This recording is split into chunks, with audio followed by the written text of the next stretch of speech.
Samantha Jones with News 4 Missouri primary coverage. Let's get an update on those results. Polls closed just about an hour ago at this point.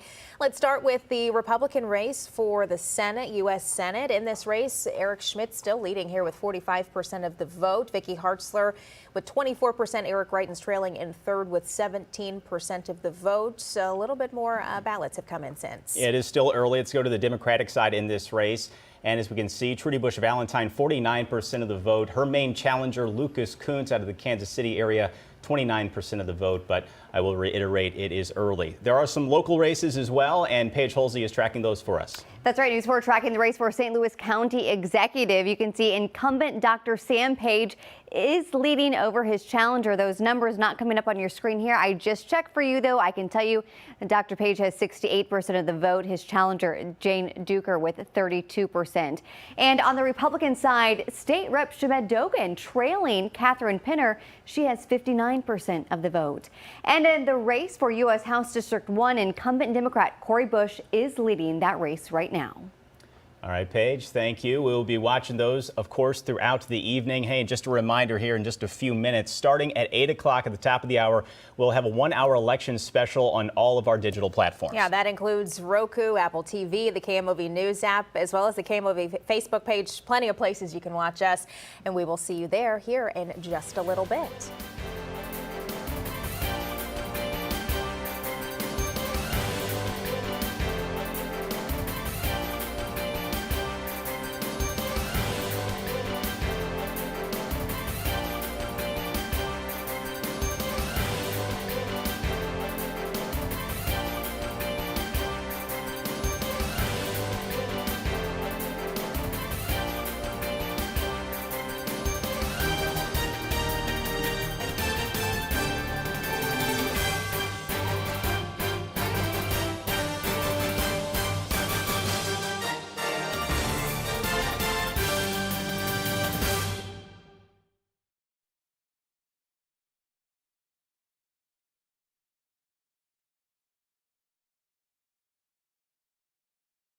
From the KMOV studios, this is a Campaign 2022 update.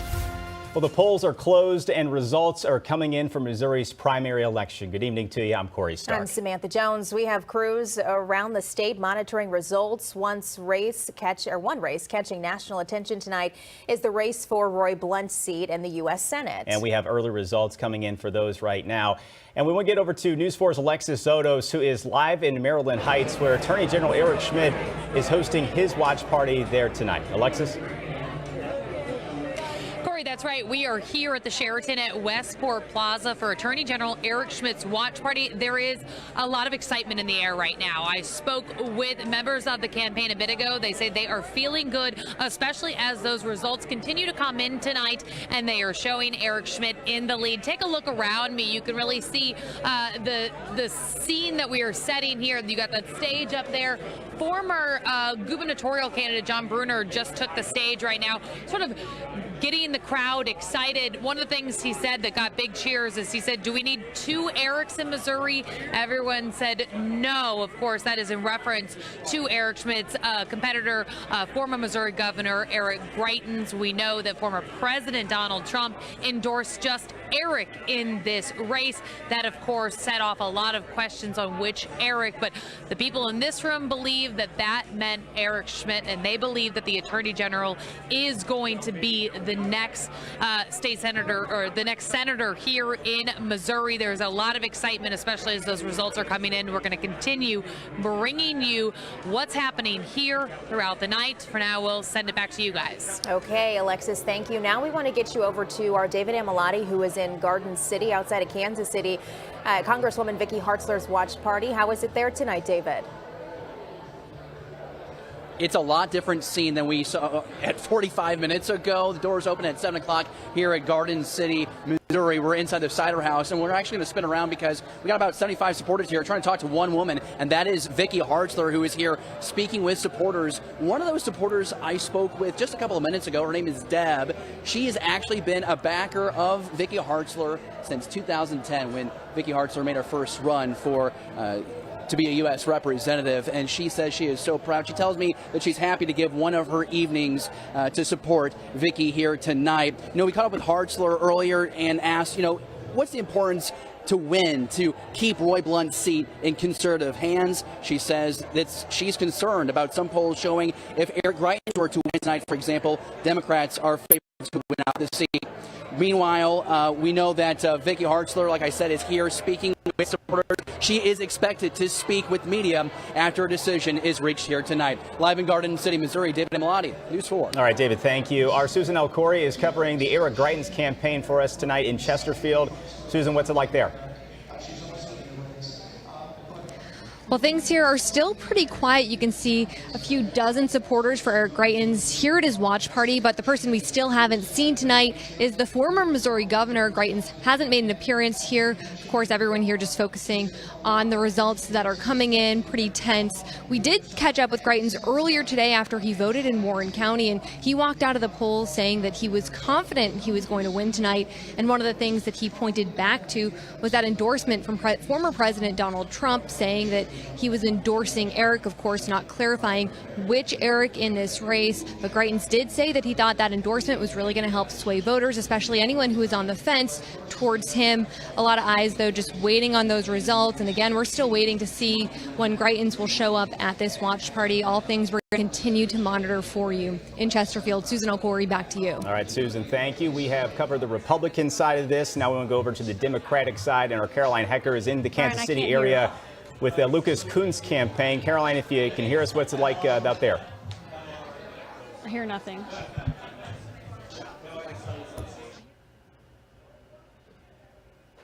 We are having some technical difficulties there with Caroline. As we know, News 4 has also been checking in with political experts throughout our campaign coverage. Getting some valuable insight from that. And joining us now to provide a little bit more context on some of these big races is Michael Olson, a political science professor at Washington University. Michael, first of all, thanks for being with us this evening. So I want to ask you, what is your take on some of these early results, again, very early, that we are seeing in the U.S. Senate primaries? Yeah, I mean, it's too early to say anything with much confidence. I guess the main thing to point out is just that so far it all looks more or less like the last batch of polls did. Schmidt appears to be beating the other Eric Greitens, as well as Hartzler. And some of the other races, Cori Bush seems to be leading in her race. Essentially, incumbents seem to be doing what incumbents are supposed to do, which is win. And I want to ask you, too, based on past elections, what can we expect to see over the next hour when it comes to election results and how they're being reported? Sure. They should, start rolling in at a pretty good clip here, I would think, soon. There's going to be a delay because even though the polls close at 7, when people are in line, they're allowed to stay in line. And, the Secretary of State's website today said results for the whole state would start being reported once sort of the last line ended, basically. And so there is going to be a delay for that reason. And I think, I'll just point out, it's important to remember that, these results may be sort of rolling in, but, it's where they are at the end that matters. Because these have been some pretty tight races, specifically with the U.S. Senate seat on the GOP side, do you expect to see any kind of concession speeches or conceding? Do you think that would happen with these candidates if the numbers are showing, or do you think they're going to kind of really wait in order to do that? That's a good question. I'm really not sure. It doesn't necessarily seem like Greitens' style. He's, sort of playing up the Trump connection, the MAGA connection, which might involve taking his time, deciding whether or not to concede, if he does at all. But with inter-party primaries, the incentives to throw stones, make accusations about irregularities, things like that, seem to be less present than they might be in a general election. And I want to talk about the general election really quickly. The Republican and Democratic winners in the primary will face independent candidate John Wood in November. We've seen a lot of campaigning for him already. How much of an impact do you think Wood is going to have on this general election in November? Yeah, it's a good question. I think either a lot or none at all, and not anywhere in between.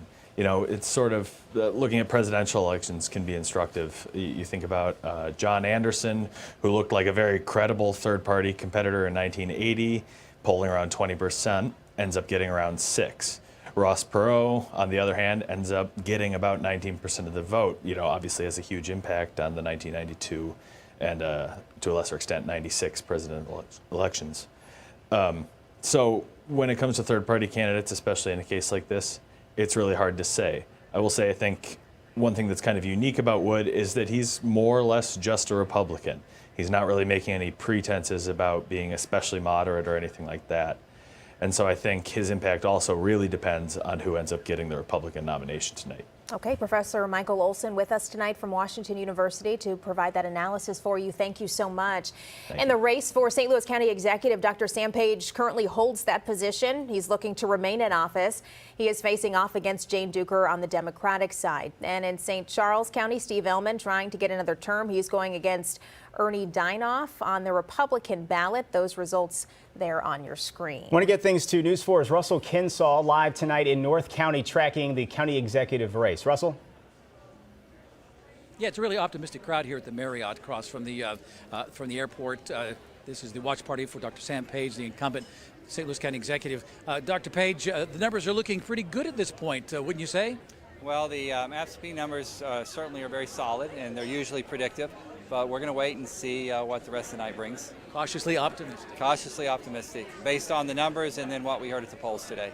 So, how do you think the campaign went? You had a primary opponent, Jane Duker. She's a tough opponent. She speaks her mind. No holds barred is the way she's been described. How did the campaign go? Well, the campaign really never stopped from the election 2 years ago. The conversation's been steady, and my primary opponent's been steady in that conversation for a couple of years now. What this campaign was about really was the job that I've done over the past couple of years and a referendum on that. You talked about crime being down from last year. She says crime's the number one issue. What can you say about how your administration's dealt with crime? The number one job of the county executive is to protect the health and welfare of St. Louis County residents, and we've certainly made a lot of progress on the public health front. And crime is down in St. Louis County in large part based on the success of our department and the interventions that we've implemented on the front side around crime prevention, substance abuse, mental health treatment, and some of the reforms in the jail. So, if reelected, what are some of the key issues, the top priorities that you want to address with your next term? Well, we'll continue to focus on protecting the health and welfare of St. Louis County residents. We'll keep crime going in the right direction, and it is now in St. Louis County. And we'll continue to focus on public health. COVID and monkeypox and whatever the next challenge is will be in the background. But we had another pandemic before COVID, and that was substance abuse and mental health, and we're going to refocus our efforts there as well. And then we have a lot of roads and bridges that need to be repaired. In one interview, I heard you talk about wanting to expand reproductive health services at the St. Louis County clinics. What can be done there? Well, we're going to focus on reproductive health. We're going to expand the services that we offer for birth control, different types of birth control, to make sure that we have better counseling, that we have access to that.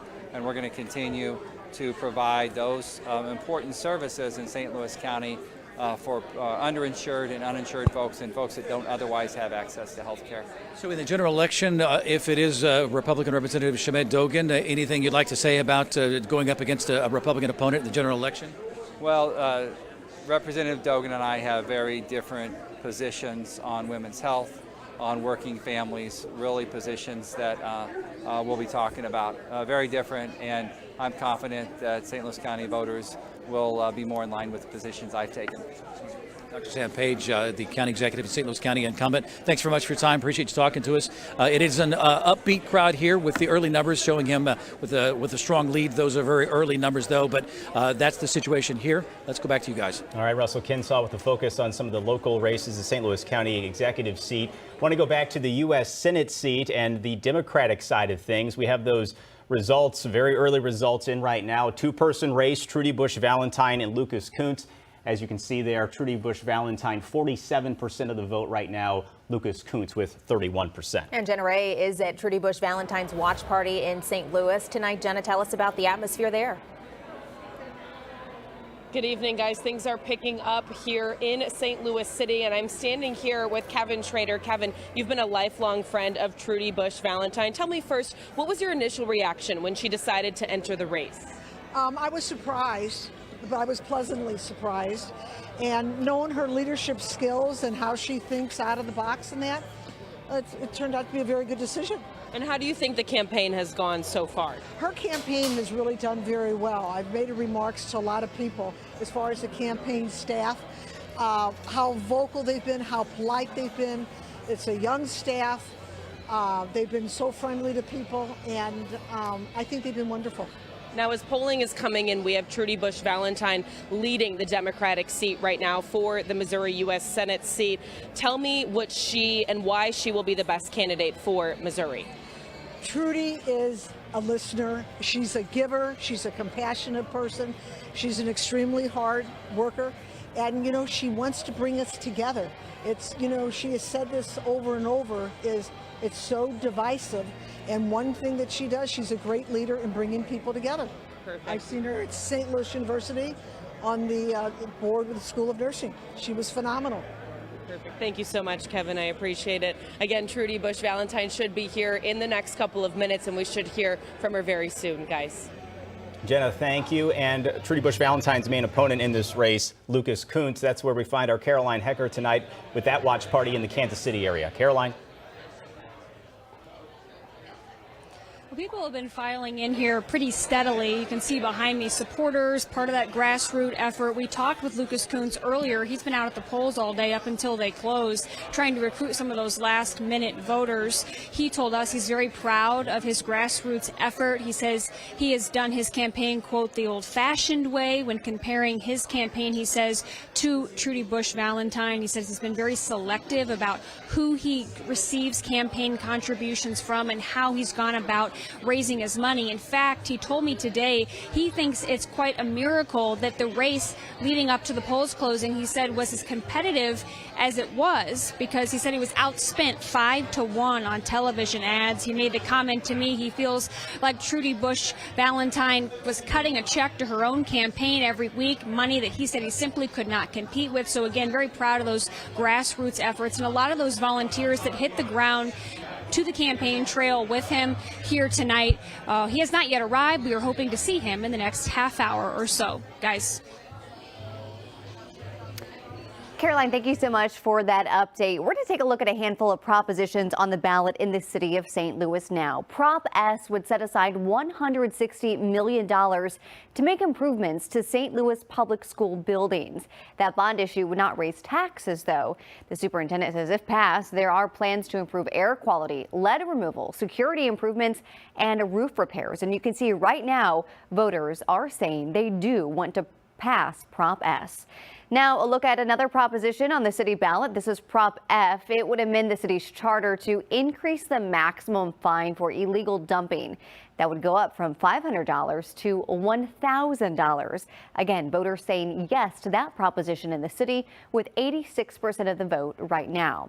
Staying in the city, a look at the race for alderman of the 21st Ward. There is one Democratic candidate, Laura Keyes, up against 3 independent candidates. And you can see Keyes is leading with 62% right now. Moving to St. Louis County to the executive race. Here's an update for you as Dr. Sam Page is trying to keep his job. Tonight he's facing off against attorney and lobbyist Jane Duker. Page has held that job ever since Steve Stenger resigned for federal crimes. Sam Page currently with 68% of the vote. Now you're taking a look at the Republican ticket for St. Louis County Executive and the 2 people who would like to run against Dr. Sam Page. Catherine Pinner is leading the race right now with 59%, going against Shamed Jogan with 41%. Moving to St. Charles County, longtime politician Steve Ellman going for another term there. He faces one challenger. We'll get you those results as they come in. Corey and Samantha, back to you. Page with those local election results. Thank you. Former Missouri Governor Jay Nixon, former St. Louis Alderman Antonio French, former head of the state GOP party, and a former state rep, Gene Evans, and current Illinois District 3 Congressman Rodney Davis, all joining us here in just. Lauren Traeger is with all of them. Hey, Lauren. Hey guys, yeah, of course we're bringing in this panelist now because we were talking about these early voting numbers coming in, the numbers rolling in. So let's get some context to that. Obviously, the headline so far, maybe a good night for one Eric, not so good a night for another Eric. What do you guys think about Schmidt taking the early lead here? Well, it's not overly surprising. The polls have leaned that way, and plus, I think looking at the St. Charles numbers and some of the other numbers, it's pretty clear he's running a strong campaign. I do think that the former governor is less than a lot of people thought he'd be at this stage, and my gut says that Missouri Republicans are more rational than I think a lot of people thought. Some people would say, well, there you go. That's one way to put it. I mean, for our Republicans on the panel, I mean, what do you think about that? Does he just have that name recognition, Attorney General, and does this say something about Eric Greitens and his past? Well, it is still early, and a lot of times the rural votes come in a little bit later, and I think Greitens' support is going to be more rural. Having said that, I still think he finishes third. Eric Schmidt's run a fantastic campaign. He's got statewide name ID. He's a genuinely nice guy. He is who he says he is. I've always enjoyed being friends with him because he's just a really good person to be around. And again, has just run a heck of a campaign. But it is early. I know he's definitely in the lead, but you always have to watch those rural votes coming in later. You know, I don't know as much about Missouri politics as my three friends here at the table, and leave it to Governor Nixon to throw the first partisan punch. I'll give you a break this time. I'll get you later. But in the end, you know, looking as an outsider and looking at these results coming in and knowing, you know, based upon my knowledge of Collier County votes in the Chicago area and in the Metro East St. Louis area, looking where Eric Schmidt is running so strong in the KC suburbs and also in the St. Louis suburbs and the Collier counties, I just don't see a path for Vicky or for former Governor Greitens or anyone else in this Senate race. Yeah, I think the former governor just had so much baggage that I think a lot of people wanted to move on and not be dogged down with that in the general election. And Eric Schmidt has done a good job. I think you know, people may disagree with why he did it, but using his office to get his name out there, a lot of these lawsuits that have been filed, you know, he showed a little bit of how he could work in government versus just the crazy commercials that both Erics did run during this campaign. One name that a lot of St. Louisans know, obviously, is the Bush name. And looking at the Democrat side, she is taking a lead there. I mean, is that a surprise to you, especially given the grassroots campaign that Coons was running? Well, she definitely had a financial lead, and she did a really good job getting established Democratic Party leaders to support her. A lot of times when voters don't know either candidates, they go with who someone they do know and trust tells them to vote for. And I think some of those endorsements of key Democrats helped her. I think even progressive Democrats in Missouri understand that to win statewide, you've got to run down the middle.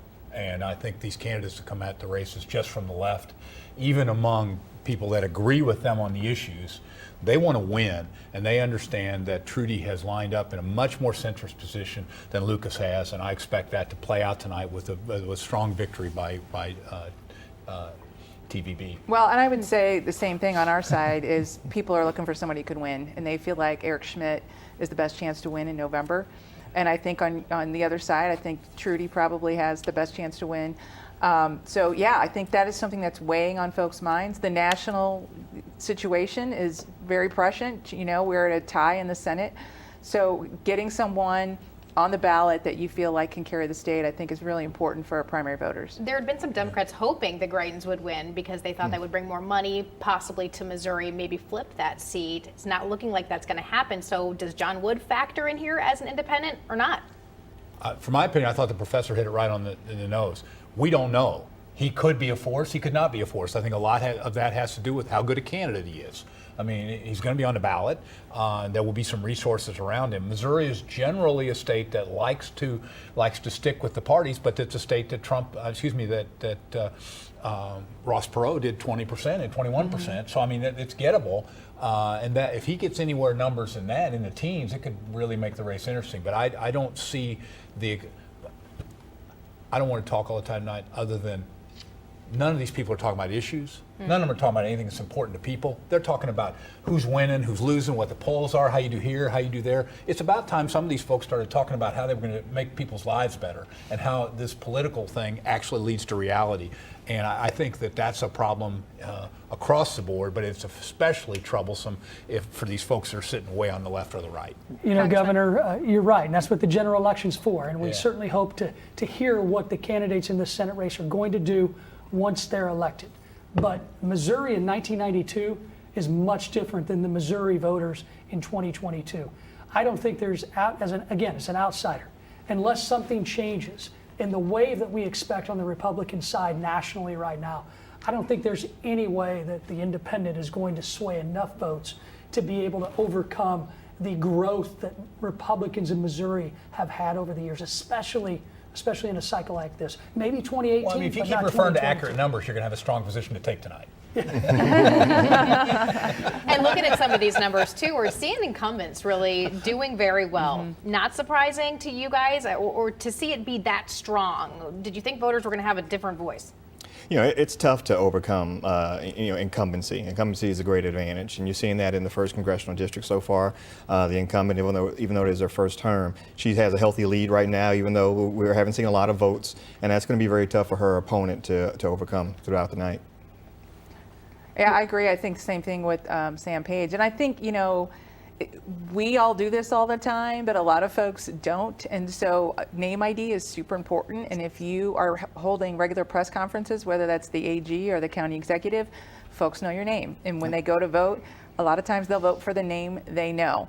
And they'll have maybe some memory attached to that, but very much of this is about name ID, and the incumbents have that. Especially in a low voter turnout race. What's really intriguing to me, I'm sorry, what's really intriguing to me is I'm watching the results come in, and my colleagues in Congress, the Republicans, Sam Graves, who's going to chair our Transportation Committee. We got leaders like Blaine Luetkemeyer, Ann Wagner, Jason Smith, who chairs our Budget Committee. These are the folks that are coming in with 80% vote totals in a contested primary. That shows me that they're doing a great job, and the voters recognize the job that I see they're doing every day. And it's really a justification to be able to see those numbers come in, and it really makes me proud to call them all friends. And they're serious elected officials. They are. They work at it. They work at it really hard, and they know their districts too. They're in their districts. And I think that while there is an advantage to incumbency, there's also an advantage to doing a good job. And I think the folks that you mentioned clearly understand their districts, have risen to leadership. But folks like you and others in D.C. respect them, and they've had a real chance to deliver for Missouri over the next few years, too.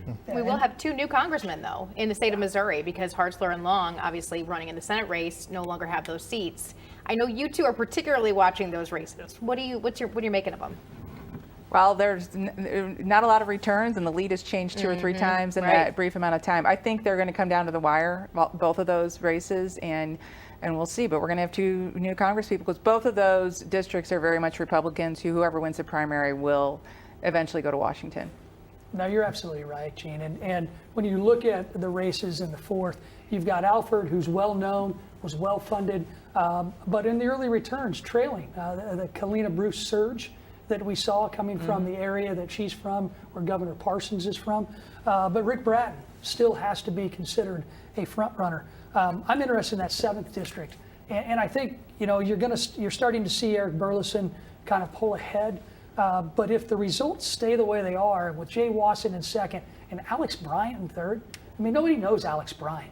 And for him to run ahead of a sitting state senator, I think that shows a bright future for the pastor from southwestern Missouri. Absolutely. I think Kalina Bruce has been a good candidate too, over on the western side that you mentioned. I'd be really interested to see how her numbers match up to Congresswoman Hartzler's in some of those counties, because they're both really tied into the agriculture community, and those should be similar. If General Schmidt's running ahead of where Hartzler is in any of those counties vis-a-vis Bruce, that's bad news for Hartzler. Great conversation, guys. Obviously, we got some more numbers to roll in. We're going to stay with you throughout the evening, get you some more context coming up, but we really appreciate your insight here. Thank you very much. We are streaming on all of our platforms here at KMOV, and we will send it back to you guys now for a primetime cut-in.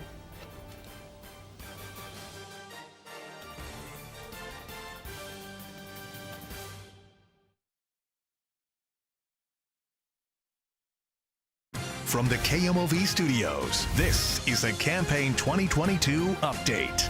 Good evening to you. I'm Samantha Jones. And I'm Corey Stark with News 4's Missouri's primary coverage for you. We move on to the race that's going to represent Missouri's 1st congressional district. Congresswoman Cori Bush is in her first term, and State Senator Steve Roberts is aiming to unseat her. And we saw the results there. Early results, 64% for Cori Bush right now, 30% for Steve Roberts. Want to get things to Melanie Johnson, who is downtown in downtown St. Louis, breaking down this race. Melanie?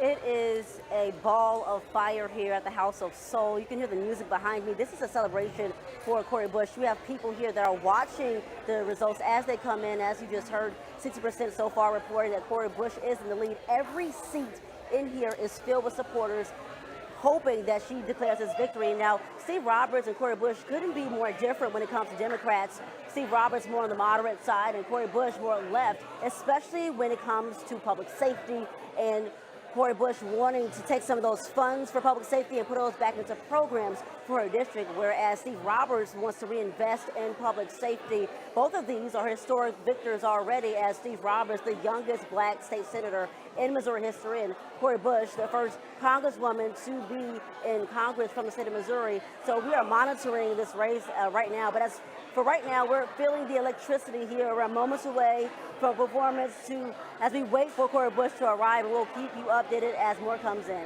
Reporting live in downtown St. Louis, Melanie Johnson, News 4. Okay, Melanie, thank you. Let's get a look at some more of these results tonight. For U.S. Senate on the Republican side, here's a look at those. Eric Schmidt still in the lead here with 42% of the vote. Vicky Hartzler with 27%. Eric Greitens still in third with 18% there. And let's look at the Democratic side of this race. Trudy Bush Valentine has been leading throughout so far as these results have come in, 47%, and her main challenger, Lucas Kunce, 31%. Let's get things over to Alexis Zotos, who is with the Eric Schmidt Watch Party in Maryland Heights. We just saw some of these results. We still have plenty of results to come in, but Eric Schmidt with a pretty commanding lead right now. That's right, Corey. And those numbers are getting a lot of excitement in this room here at the Sheraton in Westport Plaza. A lot of happy people here watching those results come in. This is a key race with national attention. We just spoke with former Missouri gubernatorial candidate John Bruner. Here's what he said why it's so key. This is a solid red state, and we have to win this as Republican conservatives, those who are pro-liberty, if we're going to carry the majority in Washington, D.C. So this is the epicenter of what's important, and we're grateful that we have a great guy like Eric. And he means Eric Schmidt, the Attorney General for Missouri. We're going to keep watching. We'll send it right back to you guys. We can also report to you tonight that the AP is calling House District 1 in favor of Cori Bush and House District 2 in favor of Republican Ann Wagner. Both are the incumbents in those races. We'll continue to track these results and bring you more as the night moves on.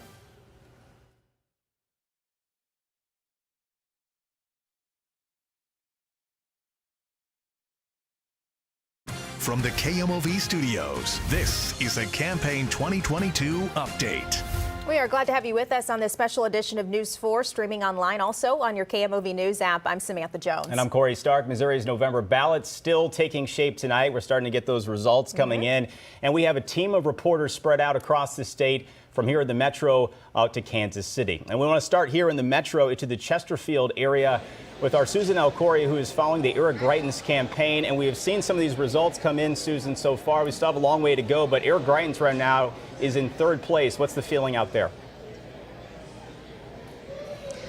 Well, mood in the room right now, things are just pretty subdued. You can see a handful of supporters who are out watching the TV, looking at the polls closely. The one person, though, who we still haven't seen tonight is Eric Greitens, former Missouri governor. Hasn't made an appearance here yet. We know that his team is working closely, though, looking at those polls, hoping to see numbers that they say will surprise people later on, and they're very hopeful that as this continues, they'll see better results. But we did catch up with the former Missouri governor as he was leaving the polls today, and he said he was confident that he was going to go home with a victory tonight. And one of the things that he pointed to was that endorsement from former President Donald Trump when he said he was backing Eric, though not specifying which Eric in the race that was. Again, though, things here still pretty quiet. People are just clearly watching the polls and waiting to see what's going to happen here. All right, Susan, thank you. Another competitor in this GOP race for U.S. Senate is Vicky Hartzler. Let's get you to our David Amilati, who's following her campaign in Garden City tonight. David. It's an impressive turnout. It's also an impressive playlist. We just finished up some Brooks and Dunn. We've got about 100 supporters out here tonight backing Vicky Hartzler, who right now is in second place, as we've mentioned. One of the questions that we asked Vicky Hartzler earlier in the day was, what happens if this does not go your way? What happens if there is a loss tonight? She says, I'm not thinking about a loss. She says she's confident she will win because her campaign, she says, resonates the best with Missourians and her conservative agenda. Talked with some supporters here just a few minutes ago before we came on air. They tell me that what they love about Vicky Hartzler is that she's honest, she is firm on border control, and she's also very strong supporting the military. Of course, we've talked about it too, the controversy that Hartzler has faced for her campaign, talking about those ads we've seen on TV criticizing trans women for competing in women's athletics. She's been very firm in her opposition to that. She's also been very firm in her conservative agenda, hitting those kind of key talking points that we hear the Republican Party talking about. We saw Vicky Hartzler walking around, making the rounds to the tables here about 5 minutes ago. Looks like she's stepped out of the room, but we anticipate her coming back in. She's been very good ever since arriving around 7:40 tonight, going table to table, thanking the supporters that are here in this room. Meanwhile, we're on standby. We are told that Vicky will speak with the media here on location when a decision is made. Live here in Garden City, Missouri, David Amilati, News 4. David, thanks for that update. Let's get to the Democratic side of this Senate primary race. I want to get things to Caroline Hecker, who is following the Lucas Kunce campaign. Caroline, just looking at the results right now, only 11% of precincts reporting, but Lucas Kunce in second place with 37% of the vote, behind Trudy Bush Valentine with 54% of the vote. Well, Corey, when we spoke to him today, he said he is the underdog, but people here, and when we talked to him earlier, they're holding out hope that they can overcome what they're calling they weren't able to compete, I should say, when it came to campaign contributions and funding and television ads. He said he was really down 5-1 when it came to that, but they're still positive here. They're watching the results come in. They're hopeful. Like you said, he's been down double digits pretty much as these precincts continue to come in, but they are hopeful. And the campaign pointed out that there were some Republican areas of the state historically that tend to lean that way, and he didn't have to win those areas in particular. He just had to narrow the gap, and so they're hoping that some of the precincts that continue to come in will reflect all of those campaign efforts that they made in those areas. He's really been running as a populist. He said he's really been trying to appeal to some of those more rural voters who are fed up with the status quo and tired, he said, of seeing the billionaires in power, people that can't relate. So he's really talked about his upbringing in Jefferson City, living paycheck to paycheck,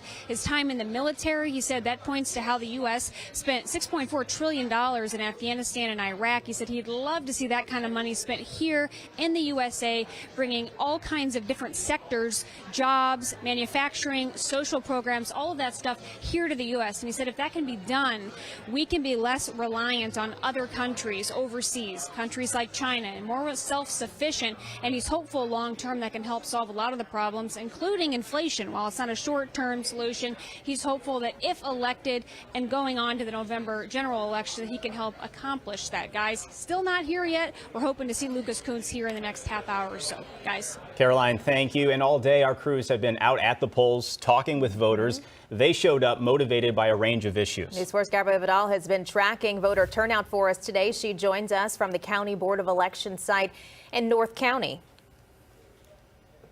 Yeah, Corey and Sam, 28 out of 220 polling places have already been tabulated here at the county election headquarters, and about 4.7% of turnout has been tabulated right now. 27% of people showed up to vote in the county elections and in some of the state and congressional elections as well. And that was actually a pretty low turnout, according to election officials. Now, here's where the action is happening, where some of those votes are being tallied as we speak. And even though election and polls have closed, we did get a little bit of information of some incidents that happened at polling locations, outside polling locations earlier today. This is all info according to the GOP elections director here at St. Louis County. In the last 2 to 3 hours before polls closed here at Natural Bridge Library in Normandy, 40 supporters of candidates were brawling outside the polling place. We don't know at this time which candidates were involved in this incident, but there were a couple of other issues that were reported as well. In Jennings, 2 candidates allegedly were outside in the parking lot trying to run each other over. And outside a polling place in U City, a voter showed up and threatened to kill a candidate. And police do have a description and photo of the suspect. Hazelwood Central High School, there was a issue involving campaign supporters not letting voters in to vote. And at the JFK Community Center, 2 candidate supporters were threatening each other. Now, all these are being investigated right now by police, and we're looking to get more information by some of these jurisdictions that did respond to these locations. These were all incidences that were called into by poll workers, and right now things have obviously settled down, and right now the main focus is counting these votes and getting the results as soon as possible. Reporting live in North County, Gabriella Vidal, News 4. And Gabby, thank you. Certainly those are reports our team will continue to look into. Now, there are quite a few congressional district races that have already been called. We want to start with Missouri's 1st congressional district. That includes parts of St. Louis City as well as part of St. Louis County, and that district has been Democratic for years. Incumbent Cori Bush wants a second term, and it looks like she has secured her name on the November ballot. The AP is calling this race for Cori Bush over State Senator Steve Roberts. Now, in the 2nd district, the AP calling that race for incumbent Republican Ann Wagner, who has held the seat since 2013. And as for the Democrats hoping to run against her, Trish Gunby is leading. Now to the 3rd district, the AP calling that race for incumbent Blaine Luetkemeyer. On the Democratic side, the vote, though, split between 4 candidates, with Bethany Mann leading. Turning now to the 6th congressional district, the AP has declared Republican incumbent Sam Graves as the winner. As for the Democrats, Henry Martin was leading that 3-candidate race at last check. And finally, in the 8th district, Republican incumbent Jason Smith is now projected to win by the AP. He will face Democrat Randy McMallion, who ran unopposed. Corey and Samantha. All right, Paige, another local race that we are focused on tonight. Actually, it's happening in Kansas City. I think Kansas. You want to talk about that a little bit? Yeah, let me get back to this one. This is something that we have been watching, even though the race did not happen here. I apologize about that. Missing this originally. This is the first state that is letting voters weigh in on protections for abortion access since the U.S. Supreme Court overturned Roe versus Wade. So voters there today were deciding whether the state Supreme Court amendment to protect access to abortion in Kansas should stay or if that amendment should go. The prompt was, should the Kansas Constitution be amended to remove protections of abortion rights? And as you see right now, 64% of voters say no. 36% say yes. Supporters of the measure have not said whether they will pursue a ban if voters approve the measure, but opponents would expect that they would. All right, Corey, back to you now. All right, Paige, that local race we were going to talk about, St. Louis County Executive Dr. Sam Page trying to remain in office. He is facing off against Jane Duker on the Democratic side. News 4's Russell Kinsaw following that race tonight. He joins us live from North County. Russell? Yeah, I can tell you that the crowd is beginning to build here, and it's a really happy, festive atmosphere.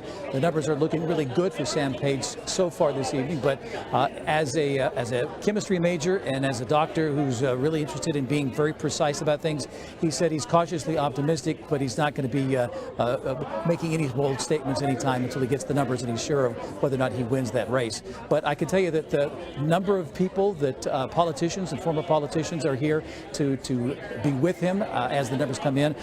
Former mayor of St. Louis, Francis Slay, 4-time mayor of St. Louis, Francis Slay. Also, city or county councilwoman Lisa Clancy, always been a strong supporter of his at council meetings. And Representative Rasheen Aldridge, the state house representative, here also.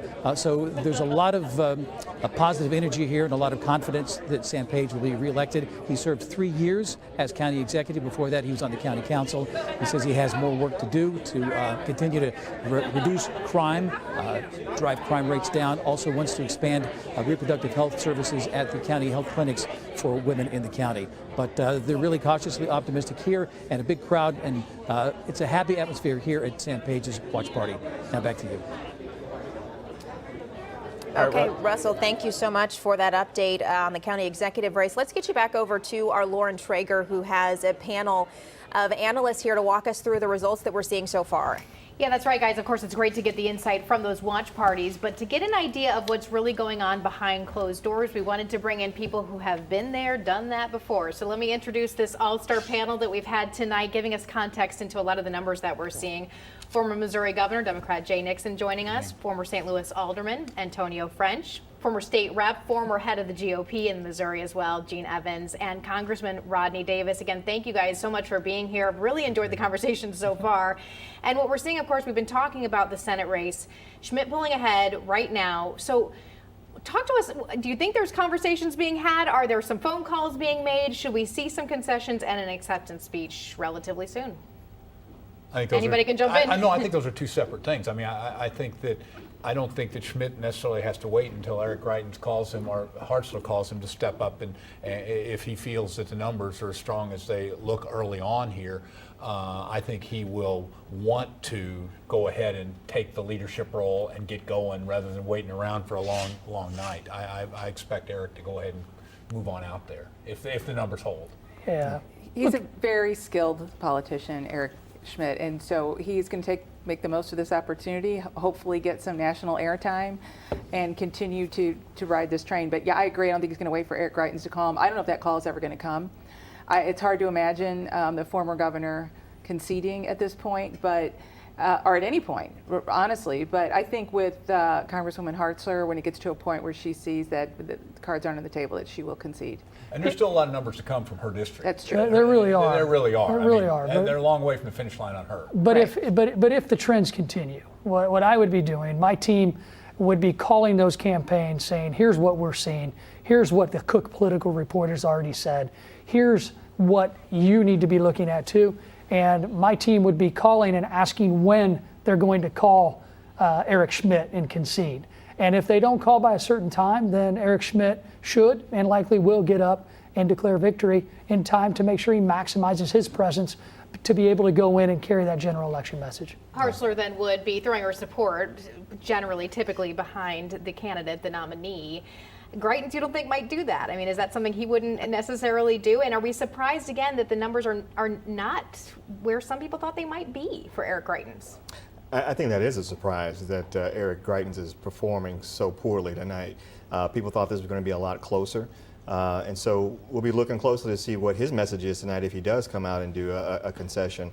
But also, more importantly, what Eric Schmidt, if the numbers do hold up and wins this thing, what his message is. You know, throughout the primary election, he definitely went to the right. As the general election approaches, is it going to be more of a centrist message, something that appeals to more than just that Republican hardcore Trump base? And I think that Greitens was pushed up by the Democrats. I think it became a national story. He's going to stay in. He's running ahead. I think everybody's raising money that way, and I think it became a thematic. I never saw his support reflected in human beings doing things. He hasn't showed up to debate. He hasn't showed up to have press events. He hasn't come up with policy ideas. I think that we're pulling back the curtain at Oz tonight about the Eric Greitens story. Well, and his career is over. I mean, he resigned, and now this was his comeback. And to lose this big, his career's got to be over. And he doesn't have a job. So what does he do now? I mean, that's the next question. But I think Missourians are just ready to close the book on Eric Greitens. Allegations from the former First Lady, his ex-wife, more recently had an impact? Do you think that voters listened to that? So my understanding is there were a lot of folks, especially in parts of the state that aren't in your viewing area, who only knew that he'd had an affair. They didn't know the details from the House report about the abuse, and then certainly didn't know about the divorce proceedings, the credible accusations of abusing children and his wife. So there was an effort to get that message out to people, and as more people sort of opened the curtain on who he really was, it was too much. I've talked to people who said, yeah, I liked him, but it's just too much. He just can't win, and I thought he was a fighter, but he's got too much baggage. So it just became the weight of too many scandals and too much baggage that they didn't think he could be the winner in November. I also think it's a tale of the tiring of Trump.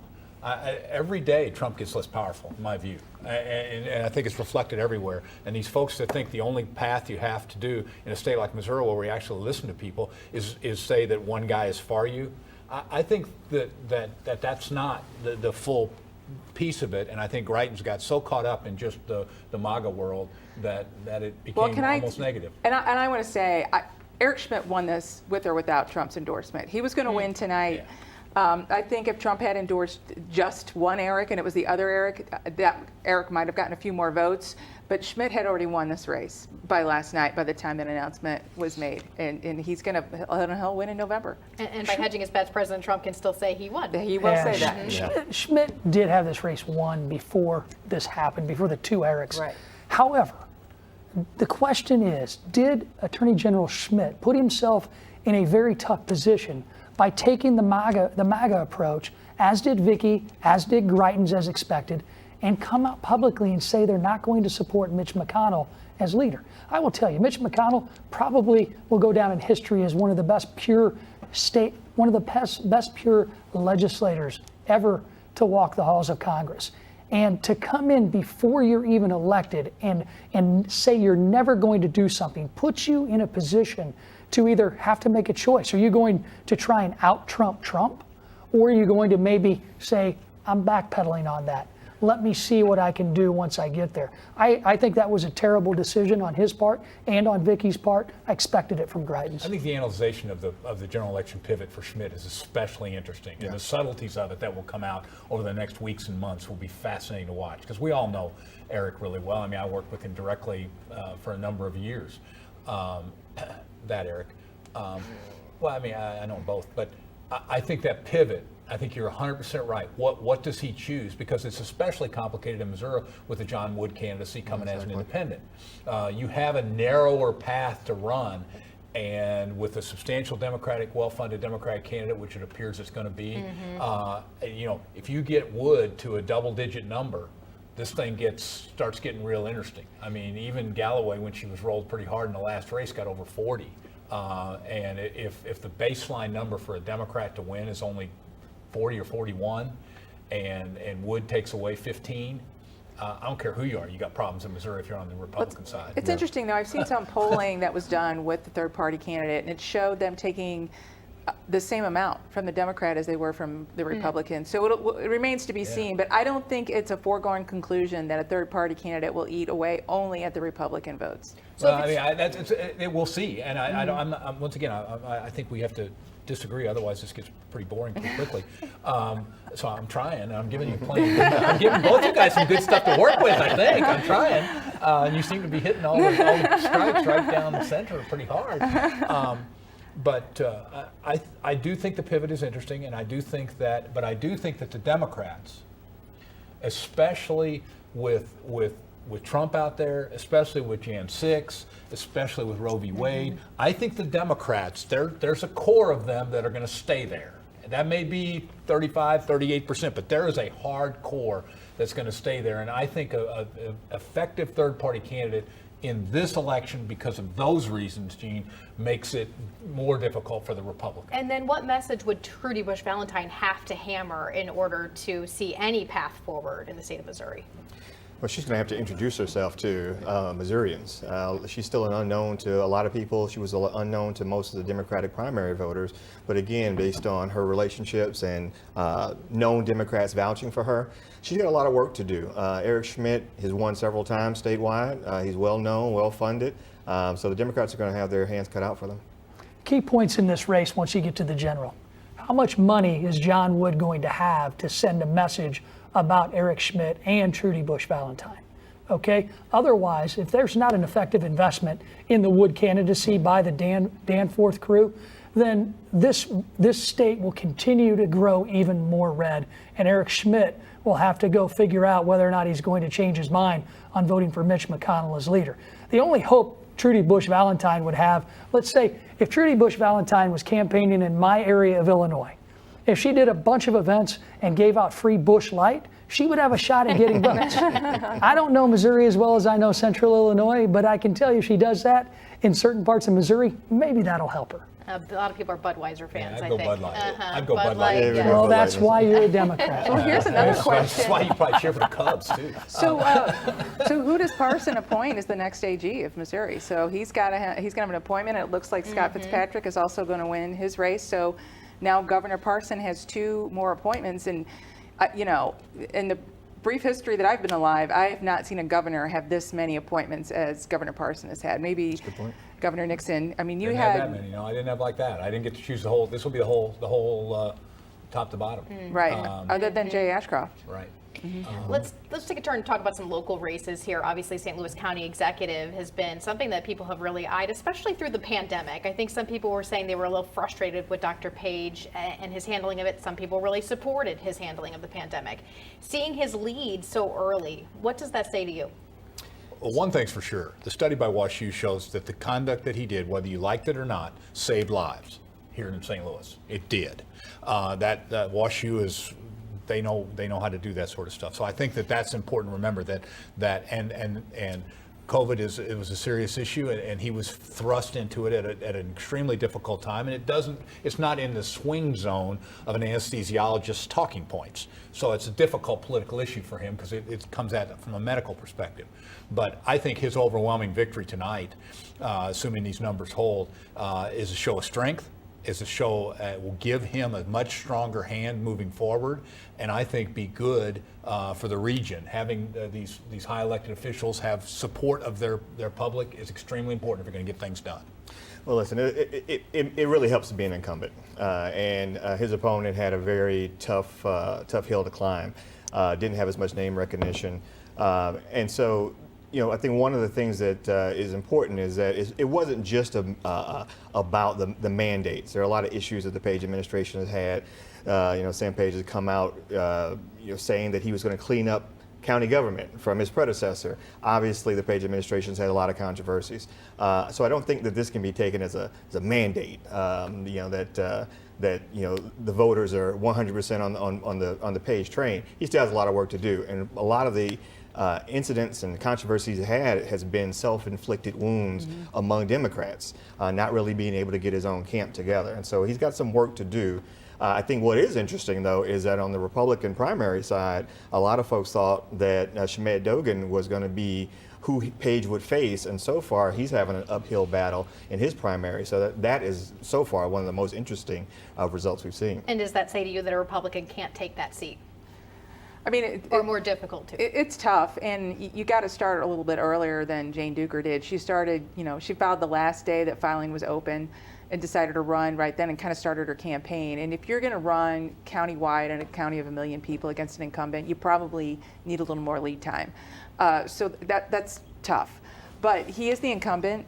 And I think that there is some power in that, but there's also still a lot of investigations going on in county government. So we'll have to see where those lead. But I think sometimes what happens too in a low turnout, like you've got to get your voters out. And Sam's got a very devoted following of people that come out and vote for him. And in order to beat him, you've got to not just be liked and people screaming about things on Facebook, but you've actually got to motivate people to go to the polls and vote for you or vote for change. And if you can't do that, you're not going to beat an incumbent because they've got their votes. Just about a minute left. Incumbents are always tough to beat. I know that. I've been the incumbent in many races and I've won. And frankly, a few weeks ago, I lost to an incumbent. And when you look at somebody like Jane, who clearly I know, I think Jane is a wonderful person. I think she went out and did the type of campaign she wanted to run, and it didn't work out. But a lot of candidates need to take a lesson from a lot of races this primary cycle. Twitter, Facebook, Instagram, whatever social media platform you use is not real life. You've got to get out. You've got to tell the voters why an incumbent should be beaten.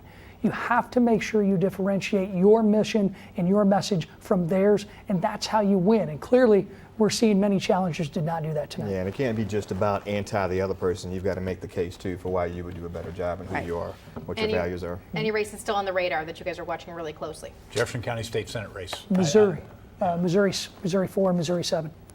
Yeah, I mean, 2 Congress seats that are up for grabs right now that are open. A lot of times there's no incumbent, so that's the time that they can shift and whether Hartzler rolls the rural areas enough to really get this thing back into a race. And just how poorly the other Eric does. Yeah, certainly something we'll continue to see and see if we hear from that Eric this evening. Tonight. So we do have 1 minute left, actually. So let me just ask, I guess, one other time. In the 1st district, Cori Bush, again, a lot of people maybe would say she's polarizing on a national level to some people. Clearly, Democrats in this area still like her.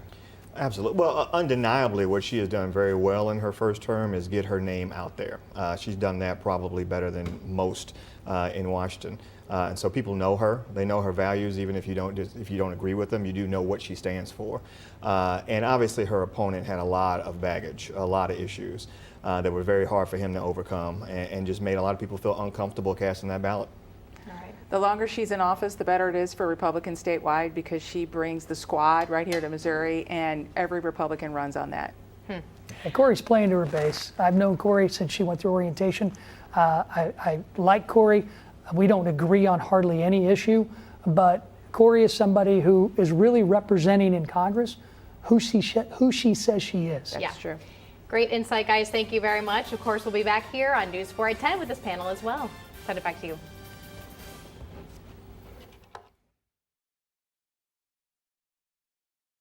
From the KMOV studios, this is a Campaign 2022 update. Thanks for being with us tonight. I'm Corey Stark. I'm Samantha Jones with News 4 primary coverage tonight. Let's get a look at some of those results out of the Senate race here in Missouri. On the GOP side, we are looking at Eric Schmitt leading here with 45% of the vote. He has been in the lead since early votes came out tonight. Vicky Hartzler with 24% and Eric Greitens trailing with 19%. So let's go over to Alexis Zotos, who is following the Schmitt campaign. Alexis, we just saw those results that are in right now. I got a sense that there's got to be some excitement there. Excitement is a good word for it. There is a lot of electricity in this room here at the Sheraton at Westport Plaza, where the watch party for Attorney General Eric Schmitt is taking place. As more and more votes come in and that lead continues to hold, there's just a lot of good feelings from the supporters in this room. They say they believed it all along, but of course seeing it happen is another story. Attorney General Eric Schmitt, of course, has a lot of name recognition. This is a race that is being watched across the country. This is a very key Senate seat here in Missouri, and the folks here hope that Eric Schmitt will win tonight and then will win in November.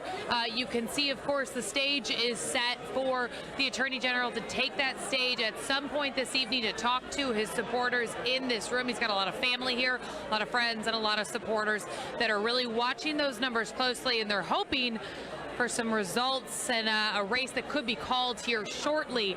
We, of course, are going to continue watching it. For now, we'll send it back to you guys. Alexis, one thing I want to ask is we're seeing some of these margins that Eric Schmitt has a lead right now. I mean, 45% to 23%, Vicky Hartzler in second place. Is there any shock about some of the margins that we're seeing right now with these results?